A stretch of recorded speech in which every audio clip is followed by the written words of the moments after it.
अस्सलाम वालेकुम।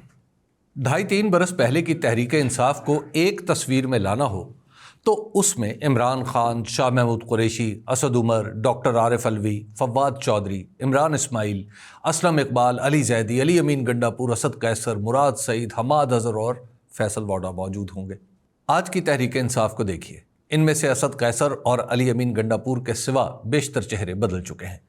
अब तहरीक इंसाफ की तस्वीर में सलमान अकरम राजा, सुहेल आफरीदी, जुनैद अकबर, शाहिद खटक और अलीमा खान जैसे लोग दिखाई देंगे। पाकिस्तान की तारीख में ऐसी कोई सियासी जमात नहीं जिसने आसमानी आफतों का इतना सामना किया हो जितना तहरीक इंसाफ ने किया है। ऐसी भी कोई सियासी जमात नहीं जिसने मुसीबत के दौर में भी मुतबादिल क़यादत मुहैया की हो। पीपल्स पार्टी और मुस्लिम लीग नून पर इब्तला पड़ी तो ये बिखर कर रह गई, हत्ता कि उन्होंने अपना किरदार इस तरह तब्दील किया कि अब उनमें और मुस्लिम लीग काफ में कोई फ़र्क ही नहीं रहा। इनके बरक्स इमरान खान खुद जेल में हैं। वो सभी लोग जो इस जमात की तश्कील में उनके साथ थे कैदो बंद में पड़े हैं। असद उमर, फवाद चौधरी और परवेज़ खटक जैसे काबिल एतमाद लोग जो हुकूमत में उनके साथी थे, आज इमरान खान और तहरीक इंसाफ से ला ताल्लुक़ ही नहीं, अमलन मुखालिफ हो चुके हैं। ये सब कुछ हो जाने के बावजूद तहरीक इंसाफ में एक ओहदेदार पर मुसीबत पड़ती है तो अगला उसकी जगह लेने के लिए तैयार होता है। ये सब कुछ हमारी सियासी तारीख के बिल्कुल नए वाक़यात हैं। जो तहरीक इंसाफ आज मुल्क की सियासत को गर्म रखे हुए है, महज अफराद की हद तक ही नहीं बदली, बल्कि इसने पिछले 3 साल के रगड़े के दौरान अपना अंदरूनी किरदार भी मुकम्मल तौर पर बदल लिया है। एक दर्जे में यह तब्दीली खुद इमरान खान के ख्यालात और नज़रियात का अक्स है, लेकिन उनके जेल जाने के बाद भी उनकी जमात मज़ाहमत की बजाय मफाहमत की बात करती रही। असद कैसर, अली अमीन गंडापुर और बैरिस्टर गौहर खान ने इस हवाले से भरपूर कोशिश भी की कि रास्ते निकाले जा सकें। हत्ता कि खुद इमरान खान भी अलल ऐलान बात करने का कहते रहे, लेकिन इसके लिए उन्होंने जो हुदूद मुकर्रर की थी उनमें रहते हुए बातचीत करना आसमान को मुनासिब नहीं लगा। सितंबर 2025 में उन्होंने ये रास्ता भी मुकम्मल तौर पर बंद कर दिया। इस बंदिश से पहले उनके सभी साथी भी बातचीत के जरिए मसाइल का हल निकालने में नाकाम हो चुके थे। इसलिए जैसे ही यह ऐलान हुआ, असद कैसर जैसे धीमे मिजाज के लोग भी सियासी तौर पर आगे बढ़ने के लिए तैयार हो गए।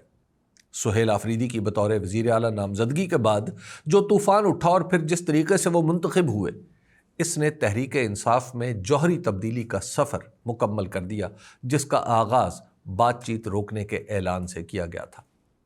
मुस्तकबिल की सियासत के लिए तहरीक इंसाफ की हिकमत अमली वो है जिसका इजहार सुहेल आफरीदी ने अपनी पहली तकरीर में किया था। उसमें वाज़े तौर पर अदालत, खुली बातचीत और दस्तूरी मुज़ाहमत के नुक्ते इसी तरतीब से न सिर्फ बयान किए गए बल्कि अगले ही दिन उन पर अमल दरामद शुरू हो गया। इसका मतलब है कि ये महज उनके तय करदा नकात नहीं बल्कि पूरी जमात की सोची समझी पॉलिसी है। सबसे पहला मैदान निज़ाम के अंदर अदालत के ज़रिए रास्ता बनाना है। इसीलिए वज़ीर आला खैबर पख्तूनख्वा ने सबसे पहले वफाक और पंजाब हुकूमत को इमरान खान से जेल में मुलाकात के लिए ख़त लिखे।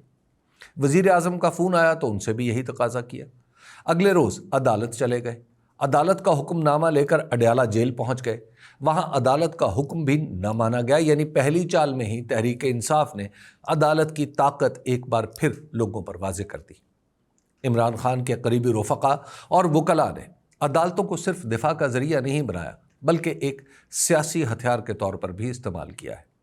उन्होंने ये तासुर पैदा किया है कि तहरीक इंसाफ सिर्फ एहतजाजी नहीं बल्कि कानूनी मज़ाहमत की जमात बन चुकी है। सैकड़ों मुकदमात के बावजूद वो अपने बयानिए को इस बुनियाद पर कायम रखे हुए हैं कि अगर इंसाफ आज़ादाना हो तो तहरीक इंसाफ ही सुरखरू निकलेगी। इसलिए अब उनके बयानिए में अदालती फ़ैसले, आइनी शिक़े और बुनियादी हुकूक नुमायाँ होते चले जाएंगे। दूसरा नुक्ता खुली बातचीत है। पाकिस्तानी सियासत में हमेशा दरवाजे बंद करके गुफ्तगू की गई है, लेकिन तहरीक इंसाफ ने इसे खुले मुकालमे में बदलने की कोशिश की है। सुहेल आफरीदी ने अपनी पहली तकरीर में कहा कि इख्तलाफ राय दुश्मनी नहीं है। इमरान खान की गैर मौजूदगी में अब जो नई क़यादत उभर कर आई है उसने भी बातचीत को तरजीह दे रखी है, मगर लहजा सख्त कर लिया है। इसका मतलब है कि बामानी गुफ्तगू हो और लोगों के सामने हो तो आगे बढ़ा जा सकता है। खुफिया किस्म के मज़ाकरात की गुंजाइश जो पहले काफ़ी ज़्यादा थी अब तकरीबन ख़त्म हो गई है। حتیٰ کہ حکومت میں ہوتے ہوئے مختلف اداروں سے روزمرہ کے معاملات بھی متعلقہ افسروں سے ہو کر ہی وزیر اعلیٰ تک جانے لگے ہیں۔ ایک دو بار اگر کوئی تبادلہ خیال ہوا بھی ہے تو وہ تھرو پراپر چینل یعنی نظام کے اندر ہوا ہے۔ بات دفتری امور سے آگے نہیں بڑھ رہی۔ صوبائی حکومت کے علاوہ دیگر ذرائع سے ہونے والی بات چیت کے دروازے فی الحال بند ہیں۔ تیسرا نقطہ دستور کے اندر رہتے ہوئے مزاحمت کا ہے۔ دستور میں دیے گئے حقوق کے تابع جلسے جلوسوں کا سلسلہ بھی اب جاری رکھا جائے گا۔ جلسوں کی اجازت محض رسمی طریقے سے نہیں مانگی جائے گی بلکہ اس کے لیے سبھی دستیاب وسائل استعمال ہوں گے۔ اس راستے میں رکاوٹ ڈالی گئی تو سیاسی جواب آئے گا، راستہ کھول دیا گیا تو تحریک انصاف بھی اگلا قدم اٹھائے گی۔ اس حکمت عملی کو جنید اکبر نے ایک فقرے میں بیان کر دیا تھا کہ آپ ایک قدم اٹھائیں، ہم دو قدم اٹھائیں گے۔ اس سے پہلے تحریک انصاف پر خاموشی اور سوشل میڈیا کو استعمال نہ کرنے کی شرائط عائد کی جاتی تھیں۔ اب تحریک انصاف پہلے قدم کا تقاضا کرتی ہے۔ عدالت، کھلی بات چیت اور دستوری مزاحمت کے یہ راستے آئندہ کی سیاست میں تلخی گھولتے جائیں گے۔ اس کی وجہ یہ ہے کہ اب یہ نئی تحریک انصاف تلخی سے گھبراتی ہے، نہ خوف کا شکار ہے۔ اس جماعت کے رہنماؤں کی وہ نسل جو مذاکرات کے ذریعے سیاست کے مراحل طے کرنا چاہتی تھی، جیلوں میں پڑی ہے۔ نئے آنے والے اپنے پہلے والوں کی طرح بے فائدہ کسی چیز میں الجھنا نہیں چاہتے۔ بیرسٹر گوہر خان جو خود بھی نئی تحریک انصاف کا حصہ ہیں، اپنی مفاہمانہ سوچ کی وجہ سے آہستہ آہستہ پیچھے ہٹتے چلے جا رہے ہیں۔ ان کا اثر و رسوخ اتنا ہی رہ گیا ہے کہ تحریک انصاف کی نوجوان قیادت کو مردان میں ہونے والے ایک احتجاجی مظاہرے کو مؤخر کرنے پر قائل کر سکے۔ اسی طرح عمر ایوب اور شبلی فراز جیسے لوگوں کو سزائیں سنوا کر کوئی کردار ادا کرنے کے قابل نہیں چھوڑا گیا۔